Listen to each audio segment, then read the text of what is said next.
যে মেয়েটির কেরিয়ার বং মিডিয়া উজ্জ্বলদা দাঁড় করিয়েছে সেই মেয়েটি এখন নাকি অন্য ছেলের প্রেমে আসক্ত। যে মেয়েটির প্রতি উজ্জ্বলদা পাগল, তো সেই মেয়েটি এখন নাকি অন্য ছেলের প্রেমে আসক্ত। তো চলো, এই কথাটি প্রায় আমি শুনছি, মানে নেট দুনিয়ায় প্রচুর ভাইরাল হচ্ছে এই কথা নিয়ে। এই কথাটা কতটা সত্য এবং কতটা মিথ্যা সেটি আমরা এঞ্জেল প্রিয়া দিদিভাইয়ের কাছ থেকে শুনে নেব। তো চলো, তারপরে তোমাদের সঙ্গে কথা বলছি, কথাটা একটু শুনে নাও।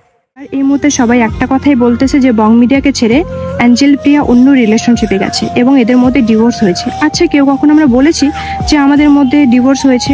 না উজ্জ্বল বলেছে, না আমি বলেছি। তবে হ্যাঁ, আমাদের মাঝে একটু ঝামেলা চলছে। এই ঝামেলার জন্য আমরা দুজনকে আলাদাভাবে রেখেছি এবং এটাও না যে আমরা রিলেশনটা নষ্ট করতে চাচ্ছি, আমরা সময় নিচ্ছি যাতে আমাদের রিলেশনটা ঠিক হয়।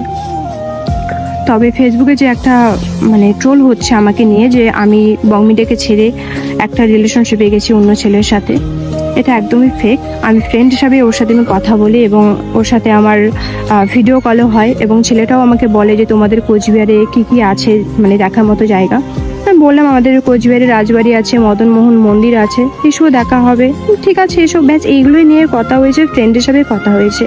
আর আমি তার গার্লফ্রেন্ডকে একটা কথাই বলবো যে বোন দেখো, আমি তোমার না সংসার ভাঙতে গিয়েছি না কিছু, না আমি তোমার বয়ফ্রেন্ডের সাথে আমি রিলেশনশিপে গেছি। আমিও এক রিলেশনশিপে আছি, থাকা সত্ত্বেও আমি চাইবো না যে আমি অন্য কারোর সাথে আমি রিলেশনশিপে যাব। ঠিক আছে, আমি এটাই বলবো যে তোমার বয়ফ্রেন্ডকে ভুল বুঝো না, আমরা ফ্রেন্ড হিসাবেই কথা বলেছি। আর এখন দেখছি সবাইকে নিয়ে ট্রোল করছে, প্লিজ এটা বন্ধ করো। যেটা হয়েছে পার্সোনালি থাক, এটা নিয়ে এত নাক বলার কোনো মানেই হয় না। প্লিজ এটা নিয়ে ভিডিও করবে না, আমার এটাই বলার ছিল। আর আমাদের যে রিলেশনটা যদি কখনো বিচ্ছেদ হয় আমরা সেটাও জানাবো, যদি বিচ্ছেদ নাও হয় সেটাও আমরা জানাবো। তবে একটু ঝামেলার জন্য আজকে আমরা সোশ্যাল মিডিয়াতে সেভাবে আমরা দুজনে অ্যাক্টিভ নেই, ও অ্যাক্টিভ আছে আমি নেই। আর বং মিডিয়া পেজ থেকে যেটা ভিডিও শেয়ার করে, মেয়েটা যে ভিডিও করেছিল সেই ভিডিওটা বং মিডিয়া পেজ থেকে শেয়ার করে। এটা রাগ হওয়ারই কথা, যে রাগের মাথায় ও করেছিল। সেটা আমাকে বললো যে এটা রাগ করে আমি করেছিলাম। ঠিক আছে, আমি বুঝতে পেরেছি যে আমি একটা ছেলের সাথে ভেবে যে লুকায় কথা বলি সেটা স্বাভাবিক, ওর গার্লফ্রেন্ড সেটা সন্দেহ করে এবং আমার বয়ফ্রেন্ডও সেটা খারাপ পাবি। তো এটা নিয়ে আমি আর কিছু বললাম না। তো সবাইকে আমি এটাই বলবো, না ওই ছেলেটাকে নিয়ে গালাগালি করো বা ওকে নিয়ে ট্রোল করো, ওই মেয়েটাকে নিয়ে ট্রোল করো, না আমাকে নিয়ে ট্রোল করো, না আমার বং মিডিয়াকে নিয়ে ট্রোল করো। প্লিজ এটা নিয়ে স্টপ হয়ে যাও সবাই। আর কেউ কাউকে এভাবে ট্রোল করো না, মিথ্যে ট্রোল করো না।